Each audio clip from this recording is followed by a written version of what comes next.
Carlos Sánchez Berzaín no necesita presentación, es el gran luchador latinoamericano por las democracias y un gran estudioso de lo que son estas dictaduras del siglo XX y XXI, lo que se llama el socialismo del siglo XXI, que no es más que involuciones en los países donde aparecen. Él es abogado, es politólogo, ustedes lo conocen, y director del Instituto Interamericano de la Democracia.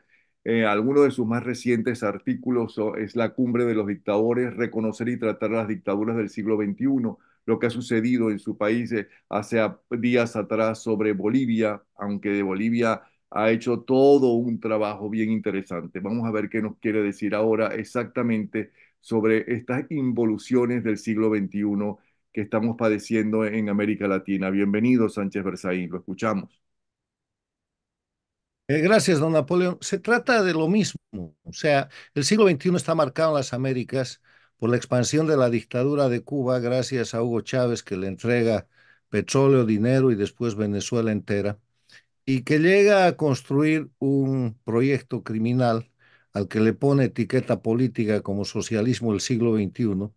Empezaron llamándolo Movimiento Bolivariano, Proyecto Alba, y atracan el socialismo del siglo XXI, que tiene su alias, que es el Castro-chavismo, porque si Castro y Chávez no se hubieran juntado, seguramente toda la América sería democrática. En todo caso, la expansión de la dictadura de Cuba produce cinco dictaduras en este siglo.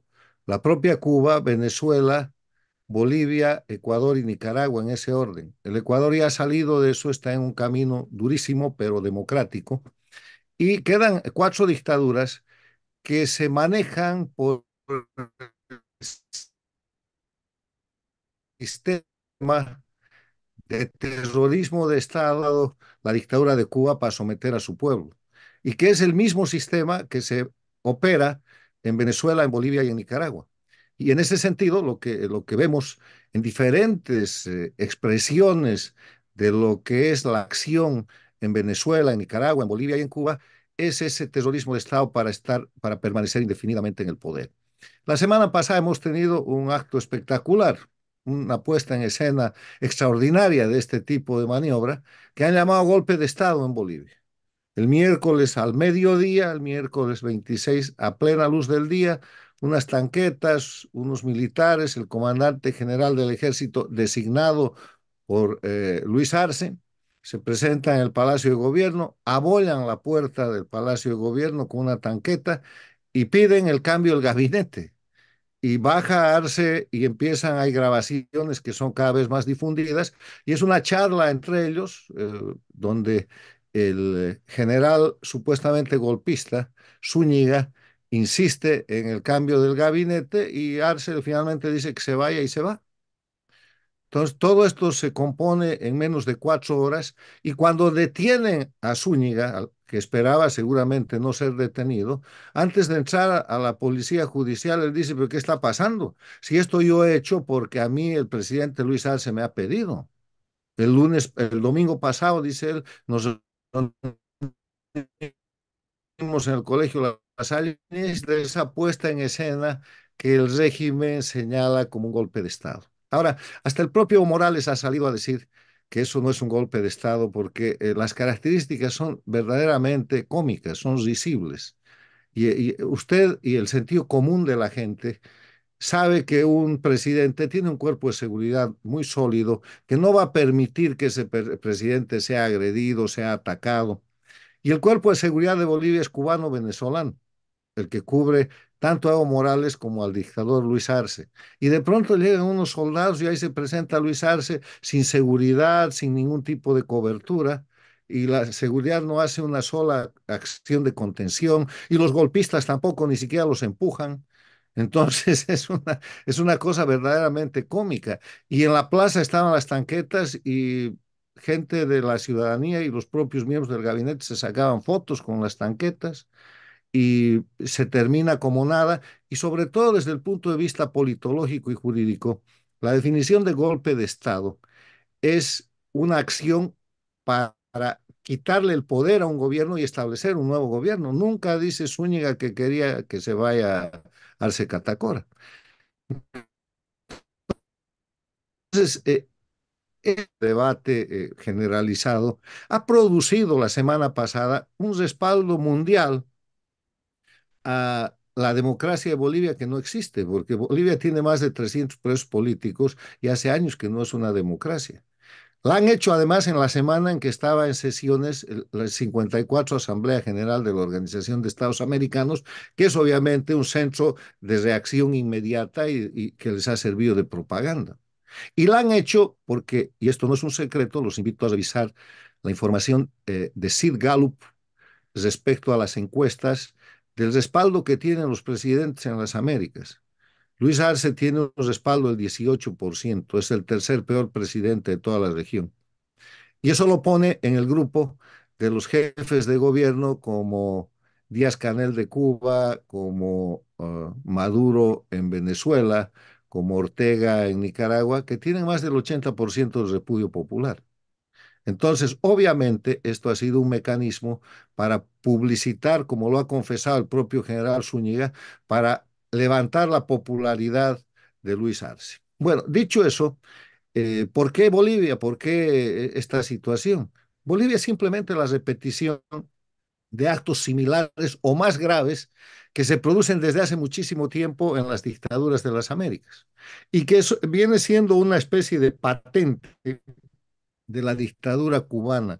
Les quiero recordar que el siglo pasado, cuando Cuba era la única dictadura, en 1989, el dictador cubano se metió a hacer tráfico de drogas, de cocaína, con el narcotraficante colombiano Pablo Escobar Gaviria y el narcotraficante boliviano Roberto Suárez Gómez.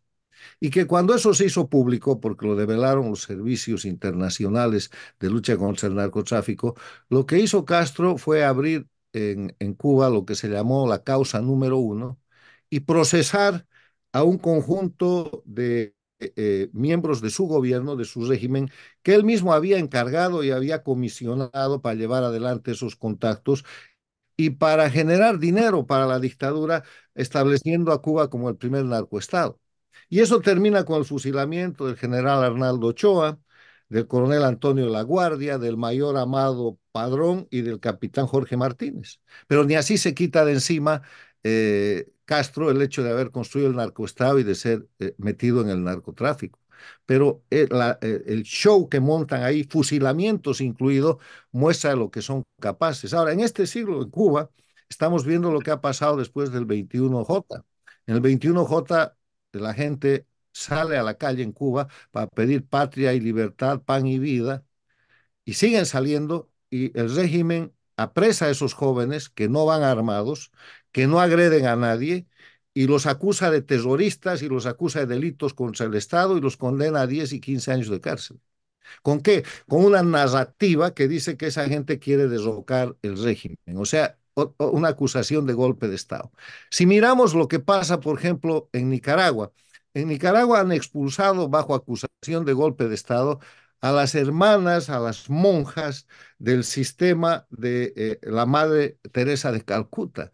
Han agarrado 19 pobres monjas, las han puesto en la frontera y las han acusado de estar llevando adelante un proceso de conspiración y de golpe de Estado contra el Sí. régimen de Ortega.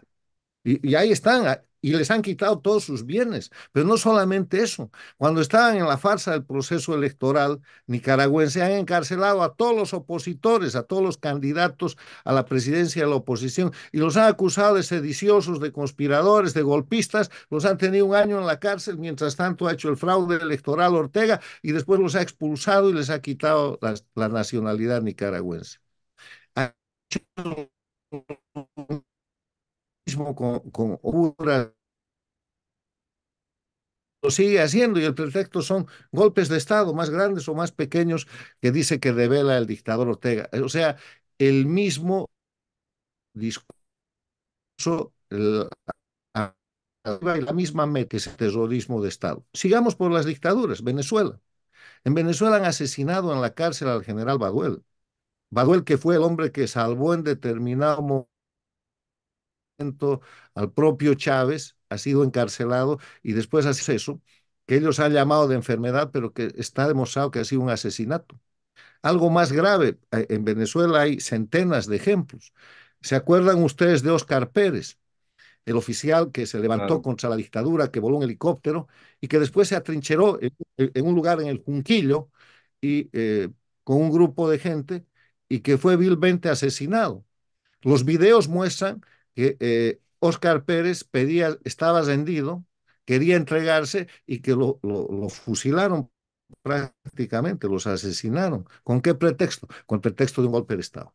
Entonces, esta cosa del golpe de Estado es una cosa muy manida. En Bolivia ya la han usado. El año 2008-2009, cuando estaban imponiendo la constitución del Estado plurinacional a través de masacres sangrientas, a través de persecuciones y de apresamientos, en Santa Cruz hicieron una operación que se llama la masacre del Hotel Las Américas, donde mataron un conjunto de gente acusándolos de ser secesionistas, o sea que querían hacer que Santa Cruz se vaya de Bolivia. Y llevaron a partir de eso adelante el proceso terrorismo y acusaron de terrorismo a la gente de Santa Cruz y metieron presos cientos de ciudadanos, incluyendo el general que había capturado al Che Guevara, que no tenía nada que ver y que como un acto de venganza, siendo paralítico inclusive, lo enmanillaron en una camilla y lo tuvieron preso varios años. En la misma ocasión en Bolivia hicieron la masacre del Porvenir en la zona de Pando y acusaron al gobernador de Pando, Leopoldo Fernández, de estar en un proceso conspirativo y golpista, y se lo llevaron preso a La Paz y estuvo 12 años preso. Un gobernador en ejercicio. O sea, hoy día tenemos presa a Cruz Camacho, pero no es el primer gobernador preso. Y el anterior gobernador que fue preso, sacado del ejercicio de sus funciones, estuvo más de 12 años en la cárcel. O sea, todo este panorama, ¿qué configura? Configura una práctica habitual que se llama terrorismo de Estado y que se define como los delitos que se cometen desde el poder, desde el gobierno, con el propósito de infundir miedo en la población, de manera que con ese miedo se produzcan conductas que de otra forma no serían posibles. Y eso es lo que han hecho en Bolivia la semana pasada y les ha salido mal. Y lo hacen, y todas estas cosas hacen para cambiar la agenda, para darle oxígeno a gobiernos dictatoriales agotados y en crisis. En Bolivia no hay dólares, en Bolivia no hay gasolina, en Bolivia no hay gas, en Bolivia no hay diésel, en Bolivia el costo de vida está por los aires y antes de esta puesta en escena del supuesto golpe de Estado, habían bloqueos, habían amenazas de paros, entonces desmovilizan todo con eso y empiezan un proceso después del montaje, un proceso de represión. Ahora están tomando presos, ya han superado los 30 o 40 presos. A todos los militares que todos los civiles que sean opositores de verdad, hay persecuciones por doquier. Entonces, con eso agregan presos políticos y genera miedo en la población. No importa que estés metido o no estés metido, lo dice el gobierno, ya está. O sea, estamos hablando, Napoleón, de una metodología criminal propia de las dictaduras del socialismo del siglo XXI, castrochavismo, que ha tenido su último 26 de junio pasado. Ahora bien, yo siento que lo que hizo Arce le salió muy bien porque al fin y al cabo entonces la Organización de Estados Americanos inmediatamente protestó contra la ópera bufa esta que él hizo, pero lo apoyó su gobierno. Está metiendo preso bajo ese pretexto a todos los enemigos políticos de él, ¿no? Y el único que alza la voz que dice que todo fue un montaje fue su antiguo compañero y además del MAS como es Evo Morales, porque dice que no le salió bien el montaje. Bueno, lo que está pasando es que, primero, ningún boliviano se ha comido esa historia. Hay que ver los memes y hay que ver las burlas que se hacen contra el Sí, gobierno. claro. Pero ¿qué le importa Y a él? aunque la OEA respaldó el mismo 26 de junio la democracia en Bolivia, que no existe, hubieron tres presidentes que no se comieron el cuento. El presidente Milei de la Argentina, que acaba de sacar un comunicado oficial deplorando esta maniobra. El presidente de Novoa, que no participó en el apoyo, y el presidente de El Salvador, Bukele, que inclusive hizo un Twitter con una broma diciendo, ¿qué es esto? Exigiendo una explicación. Entonces, el impacto es momentáneo. Ellos han ganado en esa cuestión de horas, pero lo que ahora vive Bolivia es lo más grave. Es la persecución, es el allanamiento, es el miedo. Están buscando gente que seguramente ellos tienen clasificada como opositores reales. Hay una cantidad de esposas de militares y de civiles llorando en las redes sociales, diciendo que les están afectando la vida de sus familias, que les allanan las casas de noche, o sea, dictadura pura y dura. De eso se trata. Y en ese sentido, yo me permití escribir una opinión de emergencia al día siguiente de la puesta en escena de este golpe de Estado, en la que planteo la urgencia de una investigación internacional. La OEA no es para apoyar nomás a los gobiernos que montan shows, como en este caso, o a las democracias que de verdad se debiliten. La OEA es para investigar y debería hacerse una investigación. Las 54 asambleas se ha cerrado sin esa decisión. La Comisión Interamericana de Derechos Humanos debería abrir una investigación. Las Naciones Unidas ya han sugerido una investigación, pero no han creado ninguna instancia para hacer la investigación, porque en Bolivia no puede haber investigación. O sea, los mismos autores de esta acción criminal de simular un golpe de Estado y a partir de eso de generar represión, tortura y persecución, no pueden ser los que investiguen con sus fiscales y sus jueces que son parte del sistema. Cuba, Venezuela, Bolivia y Nicaragua son igualitas. O sea que una investigación internacional se impondría y mientras tanto difundir y mostrar las imágenes, la declaración del general Zúñiga, las declaraciones de la gente que está en Bolivia, que todo el mundo se está riendo de la puesta en escena fallida, que inclusive ha llegado a Evo Morales, que es el jefe de Arce Catacora. Evo Morales es jefe que ha puesto a Arce Catacora como candidato y como presidente porque él no podía ser después de que renunció haciendo fraude electoral en 2019. Hacen fraude en 2020 y Luis Arce aparece como presidente, pero él es un operador de Evo Morales. ¿Y por qué se pelean Evo Morales con Luis Arce? Se pelean por la corrupción. Se pelean porque una vez que llega a la presidencia Luis Arce se empodera y empieza primero por manejar los temas de la aduana, que son corrupción. ¿Y a quién se los quita? A Evo Morales. Sigue manejando los grandes negociados que son la compra de gasolina, de diésel, la importación, el control de precios. ¿A quién se lo quita? A Evo Morales. Y además le quita una cosa importante ahí. El diésel y la gasolina son precursores para que con la coca que producen los sindicatos y federaciones de Evo Morales se produzca la cocaína que ellos mismos producen. Y el otro tema, los empleos en un estado agigantado donde los empleados públicos son lo que ellos llaman su capital político. Entonces, esto es una pelea por el botín, no tiene ningún otro tipo de disputa y es una pelea en la que con claridad se ve que Luis Arce utiliza el poder que tiene como presidente que controla el ejecutivo, el judicial, y Evo Morales tiene el control de las bases de la estructura criminal, que son las federaciones de cocaleros. Esta confrontación va a llevar a un desempate porque lo que están buscando es que se presente a las elecciones en dictadura que en el mismo modelo nicaragüense y venezolano se van a realizar el próximo año. Ahora bien, si está suficientemente estudiado y desenmascarado cómo hacen ellos y cómo repiten en los diferentes países las acciones para primero llegar al poder y luego mantenerse, ¿por qué logran hacerlo? ¿Por qué cada vez hay más dictaduras de llamadas del siglo, del socialismo del siglo XXI? ¿Qué es lo que está fallando? No, no hay cada vez más dictaduras. Esto falló al principio de este siglo, cuando no se acabó con la dictadura de Cuba, que era la única dictadura. Esto falló a fines de la década, de la última década del siglo pasado, cuando agonizaba la dictadura de Cuba en su periodo especial y los líderes de las Américas consideraron que se iba a caer por sí sola. Y apareció Chávez y la reactivó y el resto del cuento se conoce. Entonces, las dictaduras están en franca caída, Napoleón. Y están en franca caída porque están en unas crisis horribles. Mire Cuba, no tienen electricidad, no tienen combustible, no tienen comida. La gente se está yendo y todo es represión y terrorismo de Estado para controlar aquello.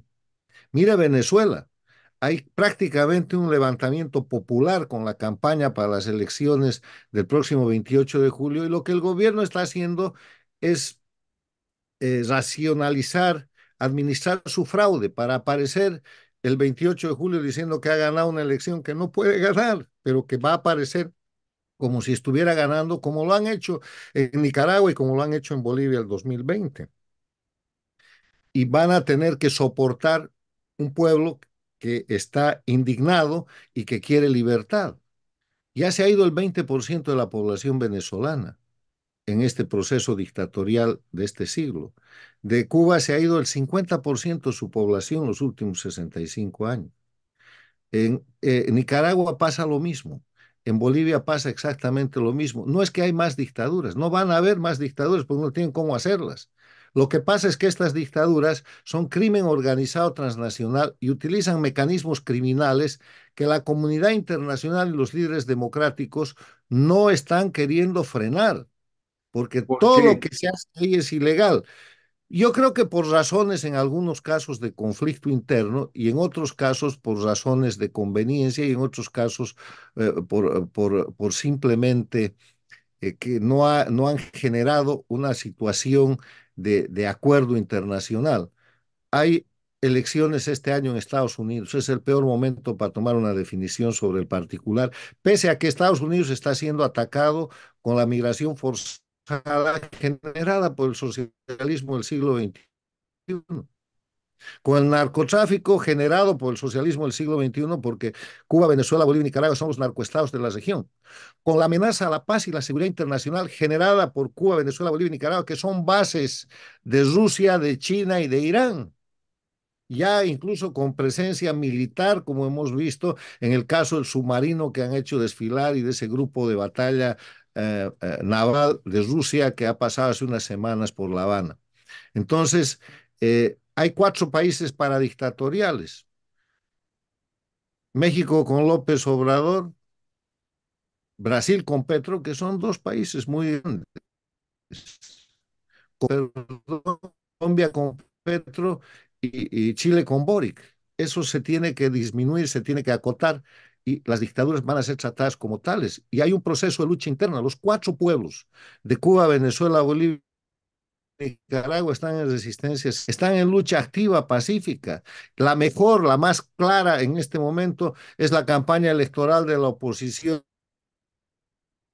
en Venezuela, donde todos los días les hacen fraude, donde todos los días los apresan, los persiguen, les torturan a sus militantes, pero siguen adelante. La lucha que no se calma es la de Cuba. El mes pasado, en el mes de mayo, ahora saldrá el informe de junio, han habido 640 manifestaciones en Cuba y no paran. Entonces, los pueblos están haciendo lo que tienen que hacer y es la comunidad internacional la que tiene que empezar a cumplir sus obligaciones, empezando por Europa, que ya está sufriendo grandes reveses. Están habiendo cambios en la Unión Europea, en el Parlamento Europeo, que ha estado sosteniendo a la dictadura de Cuba y a las otras dictaduras con una serie de pretextos. Incluso han hecho una cumbre con el pretexto de la CELAC y han recibido a los dictadores de Venezuela, perdón, de Cuba, de Bolivia y a los representantes de Nicaragua y Venezuela. Entonces, las cosas están cambiando, tal vez no con la velocidad que requieren las circunstancias, porque estas son situaciones de urgencia y esto de Bolivia, por ejemplo, es una señal de debilidad. ¿Cuándo tienen que hacer un montaje de un falso golpe de Estado? Cuando se están cayendo. La lectura correcta de lo que pasa en Bolivia con ese simulacro, con esa comedia de golpe de Estado, es una dictadura en crisis que se está cayendo. Y esta situación que se ha develado los pone todavía mucho más débiles. Tan débiles que yo creo que Evo Morales está aprovechando la circunstancia para tratar de acabar con Luis Arce. Bueno, pues realmente como siempre, interesantísimo escucharlo y la conversación y ponernos al día en lo que está sucediendo en nuestros países. Y siempre usted optimista con el futuro y creo que piensa que el futuro es inmediato a pesar de que están tantos años en el poder haciendo las vagabunderías que están haciendo. Mire, el problema es nuestra cronología. 10 años en la vida nuestra, Napoleón en la suya, en la mía, en la de los seres humanos es mucho tiempo. 20 años es mucho más, pero 20 años en la historia de las naciones son un párrafo. Sí, pero los Entonces, cubanos están desde el 59 en eso y no han podido salir. sí, sí, pero el tema de los cubanos es responsabilidad de todos nosotros. Hemos sembrado vientos y estamos cosechando tempestades. Yo no quisiera pasar la larga lista de presidentes constitucionales de Venezuela, de Bolivia, de Nicaragua, que han respaldado al dictador Fidel Castro y que lo han sostenido con dinero, con apoyo político y con expresiones antiimperialistas. Quiere algunos nombres. Los conocemos, pero además está la Unión Bueno, Europea, que ha no, no, defendido. pero los latinoamericanos hemos tallado eso. En los años 80 en Bolivia, para empezar por mi país, Siles Suazo reabre relaciones con Cuba y apoya abiertamente a Fidel Castro, el primer gobierno democrático después de las dictaduras militares. Carlos Andrés Pérez era en Venezuela una persona que apoyaba frontalmente la posición antiimperialista de la dictadura de Cuba, pese a que después y en algún momento fue víctima de su agresión. La señora Chamorro en Nicaragua, nada hizo contra la dictadura de Cuba. Entonces, hemos construido esta situación por nuestra negligencia y por no haber tenido la visión de saber que Cuba era el centro del crimen organizado en la segunda parte del siglo. Y como no se hizo, llegó Chávez, otro elemento, y entregó Venezuela entera y ellos han crecido. Entonces, con esa experiencia hay que saber tres cosas. Primero, el enemigo central es Cuba, la dictadura de Cuba. Segundo, es una amenaza permanente a la seguridad de cada país y a la democracia de cada país. Y tercero, están dispuestos a cometer cualquier crimen, interno o internacional, tortura, asesinatos, narcotráfico, terrorismo, el, la utilización de la migración forzada e incluso los atentados a la paz y seguridad internacionales, sirviendo de bases a potencias como China, como Rusia, como Corea del Norte ahora y como Irán. O sea, es una amenaza tremenda. No la hemos neutralizado en su momento, hay que tener conciencia para hacerlo ahora. De ¿Y los eso se trata. presidentes actuales tienen esa conciencia? Yo creo que sí, usted y yo la tenemos y la tiene la comunidad internacional.